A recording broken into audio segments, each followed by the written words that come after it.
Hey everybody, Scoutcrafter here again. Welcome back to the show. Hope you're doing well. We have a great program for you today with lots of things to cover. So let's get started right away.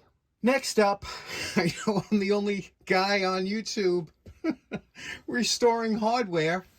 I know my buddy Reggie's the only one that can understand something like this, but Anthony and Anthony, two good friends from the Long Island Tool Meet, they were ripping apart Anthony Jr.'s new home, and within the walls they found this thing sitting in there, and they said, you know, this is a job for me, kind of a challenge thing, and take a look at the shape this is in, huh? They said, I bet this is the biggest bolt you have. Actually, because I love hardware and big hardware, this is the biggest bolt that I have, and you can see the difference in size there. This is a huge, heavy bolt, and both of these weigh a lot. But we're going to try and get this one back in service. And you know what's so funny about it? You look at this, you go, what is that piece of junk bolt? If you look at these on eBay, try and find out. These things are crazy expensive. Anything that's over an inch in diameter, the prices go through the roof. I don't know why, but big hardware is big money. Now, you can see here we got issues. We got cement that looks like it's on there. We got some kind of, I don't know if this is tar or something. That's got to come off. You don't want to hit your wire brush. You don't want to get this in your wire brush. Thankfully, it looks like it'll peel off here. So we could scrape that off with a scraper. And then we got the threads we got to deal with. And then I'll show you how to measure this to find out how do you get a nut for this. So let's have some fun and pull out the big wire brush. Funny story about this wire wheel. This wire wheel here is, and this is a slow speed motor, 1725 RPM. And this motor, I found this at work. It was in the garbage, and it is a big wire wheel. And when I say big, look at the size of this thing, right? It's huge. But the problem is it's out of balance. That's why they threw it out, I guess. And when you turn it on, I'll show you what happens. It's so big and it's out of balance. I have to balance it, but I don't want to. You see what happens? It gets to a certain speed and it rocks the whole bench and things start sliding off the bench. So as soon as I start it, I got to put something on it to keep the RPMs low. But it's a monster and it'll take down a lot of rust quick. So we're going to use this bad boy to clean it up. I'll show you how it does.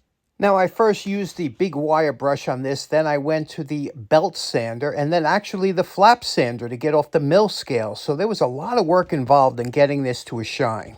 Now, lastly, to clean the threads, take some cotton string and dip it in a little bit of metal polish. Here I have some vintage metal polish here. You can see it takes nicely. Put it into the threads. You can see how that works there. And give it a back and forth like this. Okay, that'll get in to the hard to reach part of the thread. And you're going to do this, and then you're going to flip the bolt over and do the other side. And do that all the way up the threads. Okay, now it's time to measure and see what the bolt, we want the width of the bolt. It's already 16 inches long, but we want to know the width of the bolt, and we also want to know the thread. So you could do it with calipers. You could just take the width, but I just take 2 blocks, put it on the side here. Take a ruler for the big stuff like this, put it against one, and look over here. You can see it's 1.5 inches, okay? So we have 1.5 inches bolt. Now the threads per inch. Okay, next, now that we know the width of the bolt, we want to see what the thread pitch is. So to use, we're going to use our Starrett number 475 thread or screw pitch gauge, which is a thread pitch gauge. And you can see here it has all different thread pitches here. And you just match it up. And here, we think this is a 6 threads per inch. So we take it to number 6. You see it's, let me get it focused here. You see it says number 6 on there. And what you do is you place it against the edge of the thread here. And you look and make sure, and I'm going to focus in. Now, there we go. You see how that lays right in there? There's absolutely no gap. That is a perfect fit. That's 6 threads per inch. Now, look, if you tried with a 7, I'm going to go to 7 threads per inch, and you'll see it doesn't even come close to matching up. So it'll fit right in the grooves when you have the right one. You see, this won't even come close. So That's 6 threads per inch. Now, when dealing with real big threads like this, if you don't have a screw pitch gauge that goes up that high, you can use a regular ruler here, and you just put the edge of the ruler against one of the threads like this here, and then count over. So you start in here, you go 1, 2, 3, 4, 5, and 6. And you can see that's 1 inch. So that's 6 threads per inch. Now, you know my favorite part. Remember what Anthony Sr. and Anthony Jr.'s bolt looked like before we started. And we're calling this challenge completed. What do you think of this now, huh? Let's take a look at what we did here. First of all, let's take a look at the head, what we did. We cleaned up the head. Can you see that? How nice that came out? And look at that around the edge here, that bevel. Even the edges here, I made sure there was none left sharp, but I cleaned them all up. And then did the shaft over. It had that mill scale on there, which is hard to take off. And this is, you know, it's not light. It's 8 pounds of steel when you're trying to do your work on here. And then, of course, the threads. Now, the threads was difficult because you had to use 3 different type of wire brushes, a coarse, a medium, a fine. And I have a special wire brush that's very thin to get in there. And then, of course, I did some by hand. So those threads are all ready to go. They're in beautiful shape. They're not buggered up. And what do you think of that? I think Anthony and Anthony are going to be pretty happy with this. And now I'm going to get the nut. But the nuts are expensive. The nuts for this thing are not cheap. If you look online, you know, they're pretty expensive. I'm going to try and find one that's not too bad. And then we'll complete this project. Okay, I held on to this segment for a week. I had it done last week, but I didn't want to finish it until I got the nut. I ordered this from California. It came blackened, so I had to take the black off and polish it out. It's a hardened nut to go with this beautiful bolt. And, you know, I didn't want a black bolt nut with a shiny bolt, right? Let's check this out now. Watch this. How beautiful is that? Remember, these threads were kind of buggered up a little bit. I went with a file and I made sure that it was all nice and smooth. Is this not a beautiful, beautiful nut and bolt? And Anthony and Anthony, thank you very much, because this is now one of my favorite pieces of hardware in the shop. What do you think? Does anybody have a larger bolt than this? I know last time I asked that, my buddy Phil said I got a big one. He measured, it was the same one as I had, the same size. So anybody have a larger one? Let us know in the comments. What do you think of this? Next up, maybe you've seen one of these before, maybe you haven't. I don't know. I kind of have an addiction to these, and I can't pass them by when I see them, especially when they're Ames, which this is 1945. You could see the shape it's in. We've done these before on the channel. I just like them. The handle's tight, which they were made well, and this is what you have to look for here. Okay, if you look on this side, you could see over there it says Ames 1945. I don't even know if you could see it. I can't see it through the camera, but it's right there above my thumb. U.S. Ames 1945. Now, the problem with a lot of these entrenching tools from World War II is the nut was made from a different material. This is like an aluminum or zinc or something, a different material than the threads of the shaft. And because the different materials, they would seize, they would get frozen. That's what happened here. This is as tight as it can get. It's frozen. However, I found that using some heat, some 50-50, and a little bit of banging it around, because you got to be careful. This is a softer material, and you could, a lot of times these are cracked from people trying to use force. You really have to kind of, you can see here somebody had a wrench on it or something. That's new. Somebody tried, but we'll try and work on this slowly, but that's going to need, like I said, heat and 50-50 over a couple days. So we'll soak that and get started on this. Okay, next up, we're back on the entrenching tool real quick. I went over it real fast with the big wire brush just to get off some of the heavy rust that was on there. But now we're going to work on here. And what we're going to do is we're going to use heat. And we're going to heat this up. We're going to spray 50-50 in there. And then we're going to tap it with a polymer hammer so that it's got to be softer than this. You don't want to put any dents in here. So we'll do that, but let's get a little heat on there and then spray 50-50 in that crevice.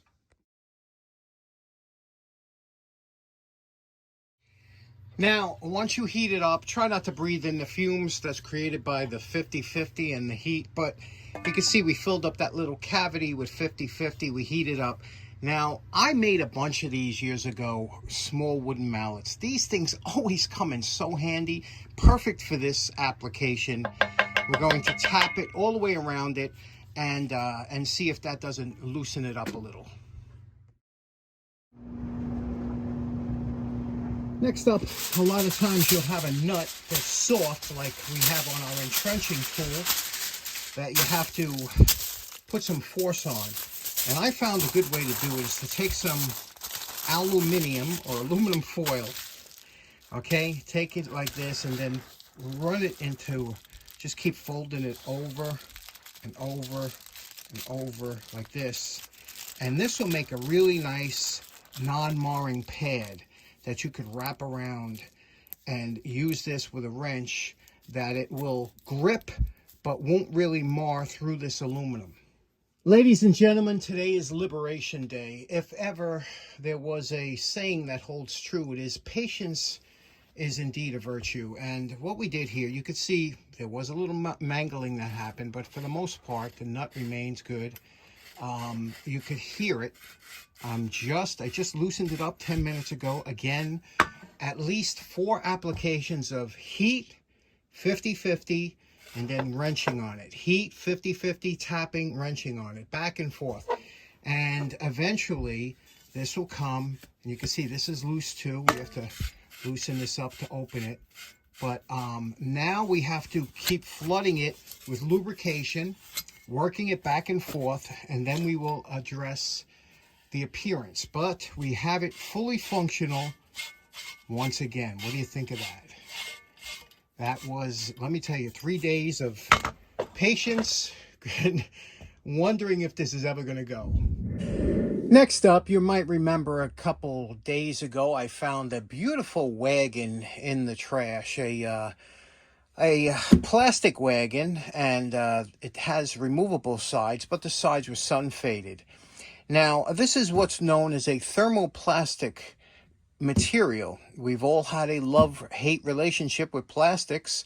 My first love affair with plastics came in the form of Bakelite.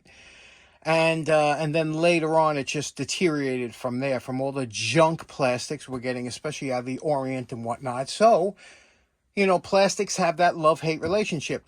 This type of plastic, I don't know if it's ABS or if it's a polyethylene, whatever it is a thermoplastic, but these are very durable. I have actually a couple kayaks made from them, a canoe.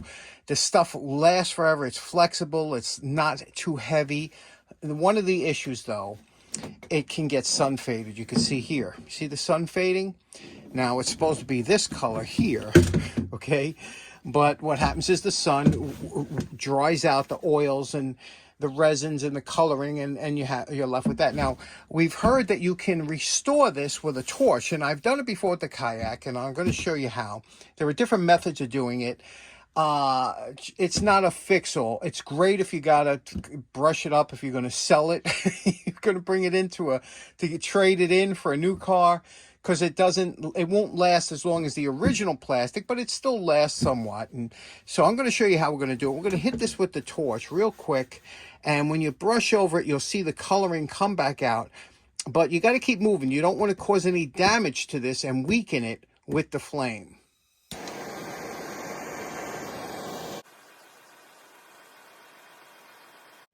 Now, this is a reason why you should never, ever put anything plastic in the microwave. Even if it says microwave safe, it isn't. That's when you get the heat, that's when all the PCBs and everything come to the surface and leach into your food.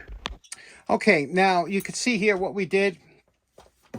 Now, it'll take a second for this to cool down, and that color will remain. It's just going to take a second. You saw it drew up the pigments, the coloring up to here. You got to be careful. You can, if you touch it now, you're going to kind of leave marks on there. You got to let it cool down, and I'll show you what it looks like when it's fully cured.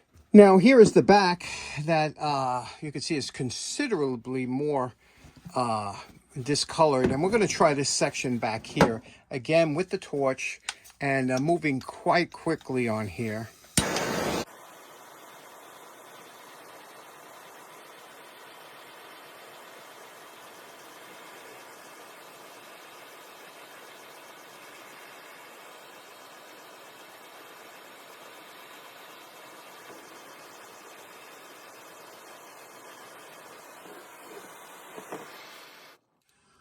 Okay, you could see where it does work somewhere. You see we brought some of that color back here.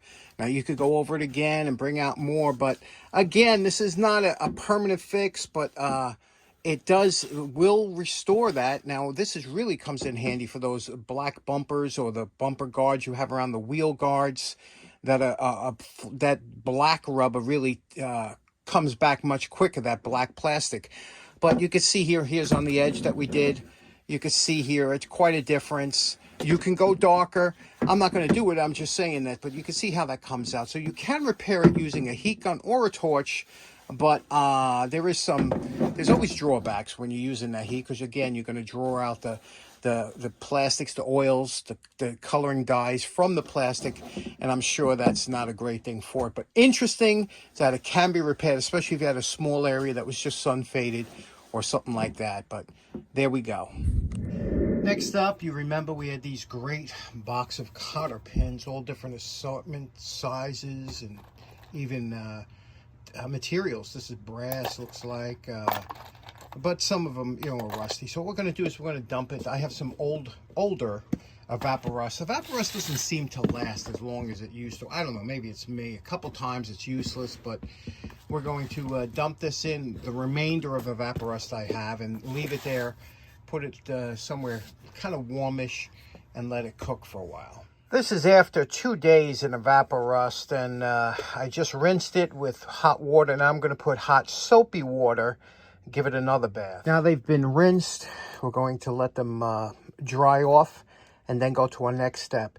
Now, like I said, I'm not a huge fan of Evaporust. It works great once or twice. It doesn't have longevity to it. It's expensive. And you can see here, when you have some deep rust here, let me see if I can focus. There we go. See that? It didn't even do anything to that. So for the money, all the other acids work almost as well. Save Evaporust for the intricate parts, maybe clockworks, things like that. But so let's dry these off, and I'll show you the next step. Once these are dried off, and now you're going to put them back in a clean bucket, and we're going to spray some WD-40 on here and give them a little bit of a shake-up. Now this is where these containers come in handy. Because of the hand grip in here, it agitates the contents as you spin it. So as you turn it like this will agitate the inside. And when you open it up, everything should have a nice coating, a nice shine on it. If not, just add a little bit more WD-40. But now that you have that, now you're going to let that soak for a while. Now there we go. These split pins or Cotter pins are ready. Now all you have to do, if you want to put them in a jar or something, you could lay them out on a clean towel. Just take any excess WD-40 off and put it in a clean a jar, sealed jar, and that'll be good to go.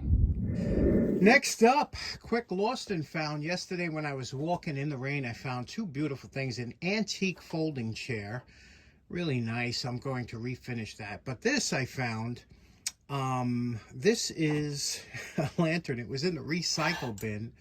It is an Asian copy of a Dietz, and look at the condition it's in. What do you think?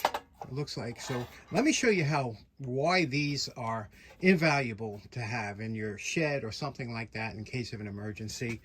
This thing looks like junk, right? I'm going to show you in 5 minutes how you can clean this up and in emergency have some light. First thing we'll do is take it apart. To do that, this little ring up here, you lift this up and that releases the globe, you see? And then that globe will fold back this way.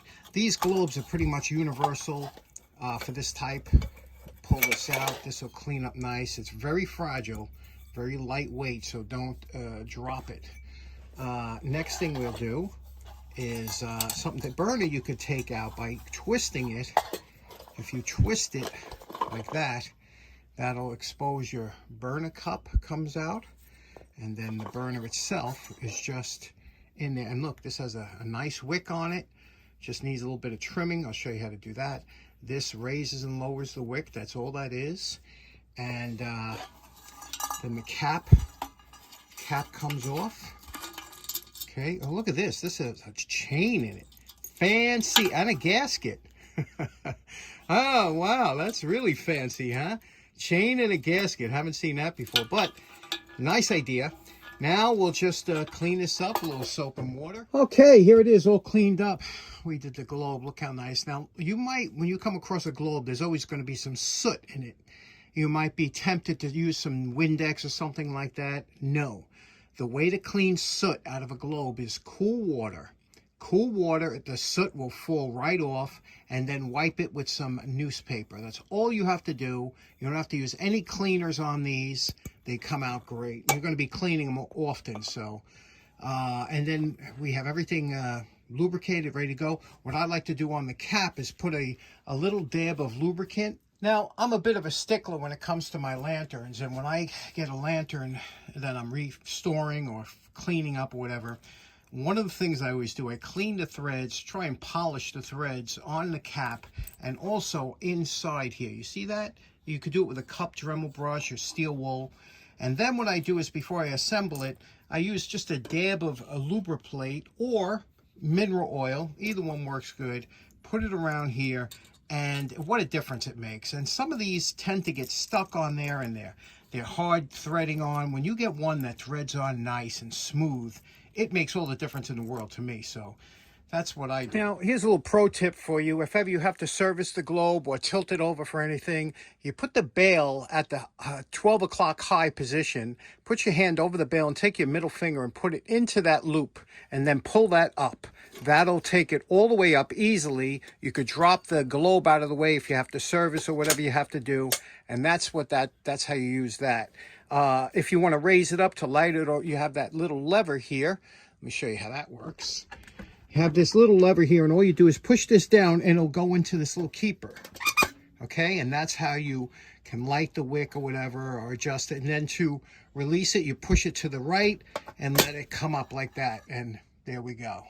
So this is ready to go. All we have to do is fill it with fuel, give it about 15 minutes to let it soak into the wick. We already trimmed the wick here, you could see. And we'll light it up, see what it looks like. Last up, if this lantern is new to you, like this one is to me, and you don't know why it was thrown out, or you bought it secondhand, whatever the case may be, or even if it's a brand new lantern, first time using it, it's a good idea, fill it up with kerosene. When I say fill it up, you never go more than 3/4 full, up to this line here. You never go to the top. Just enough to wet the wick, more or less, you know, a little bit, but halfway is always good. And what you do is you put on a piece of dry paper, newspaper, paper towel, whatever you have, and leave it overnight somewhere, and then lift it up and check to make sure you have no leakage. Because a lot of these were notorious for leaking, especially the old ones around the seams and whatnot. It's always good to know what kind of lantern condition it's in. So leave it for a couple hours, check for leaks. If it's good to go, you're good to go. And there we go. What a beautiful little lantern. These are copies of the Dietz lanterns, so they tend to work very well. And you could bring the flame up quite a bit with these and get a nice brightness. You don't want to see any soot coming out, because that will, you know, darken the globe, obviously. So you bring it up just enough that you don't have any soot. And look how bright that is. It throws off a nice light. And there we go. Found another poor man's flea market score. Next up, there was one item I forgot to mention when I said I went to Zagreb last weekend. And this was an item I bought. This was actually the most expensive and first item I bought. I paid $20 for this, and some of you will recognize this. This is a United States Navy battle lantern. Any type of naval ship usually would have one of these or multiple ones of these. They came either hardwired or they came battery, like this one here. They use these 6-volt can cells, and they still make them today, although they're LEDs today, the ones they have. They're a different version. But these were used all over. This here, this this catch, you can see it has an oblong. There was a little vertically oblong hole on a bracket, and you would take this like this and you would place it into the hole and it would lock in, and that would hang on the bulkhead of the Navy ship when you needed it. And the ones that were hardwired would come on automatically when the power went out. But what do you say we give this a quick cleanup, check out the insides, make sure there's nothing going on in there that we don't want happening, and I'll show you more about these and why they're just such a cool piece. Now, to open up the face and get access to the inside here, there are 4 brass button head screws that you loosen up, and they are held in with a rubber, there's a rubber gasket around here that holds it so they don't really come out.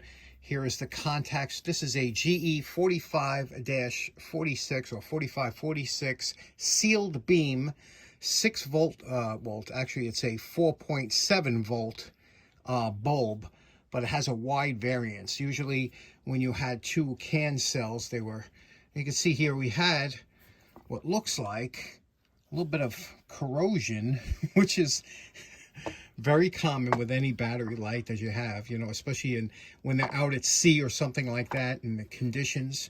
So what we're going to do is we're going to rinse this out here and wash it out with some baking soda to neutralize any of this.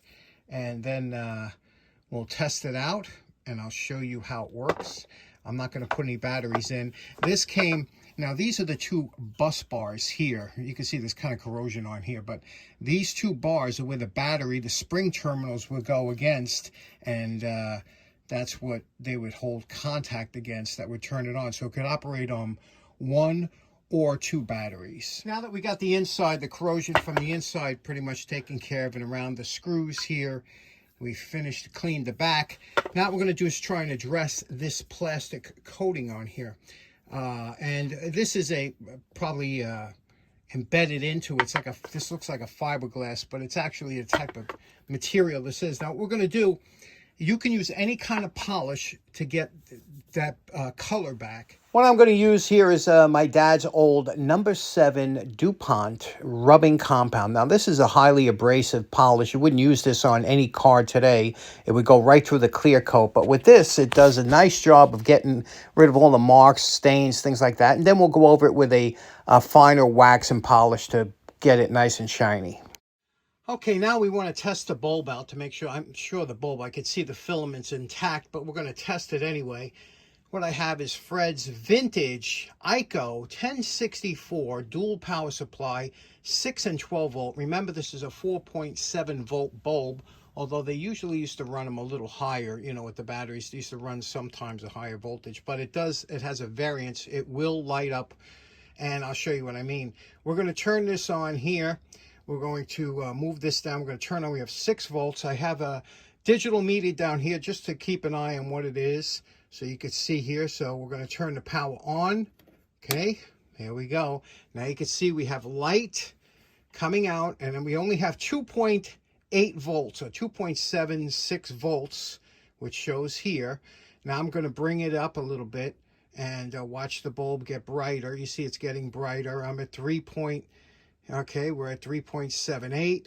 Okay, you can see it's drawing very little on the amperage scale because this is meant to run a long time on batteries. Now let's bring it up here. We have 4.5, here we go. We're almost at 4.95 volts or whatever. Look how bright that is. And there we go. That's how you can see. And you can see the variance that this will run under. So it can go from quite, you know, and these, again, they were meant to use not a lot of electricity, a lot of battery, run a long time, and it has a long beam because it's a polished reflector in the back, these bulbs. You would see them on vintage Eveready lights, had the same bulb, so that's something. So there we go. Fred's power supply came in handy, and we're good to go. I'm calling this project done. What do you think of this now? As you can see, we cleaned up all the brass screws, top and bottom. Did a nice thorough cleaning of this. It's back in service. Cleaned this here. We got to make a bracket. That'll be a fun project.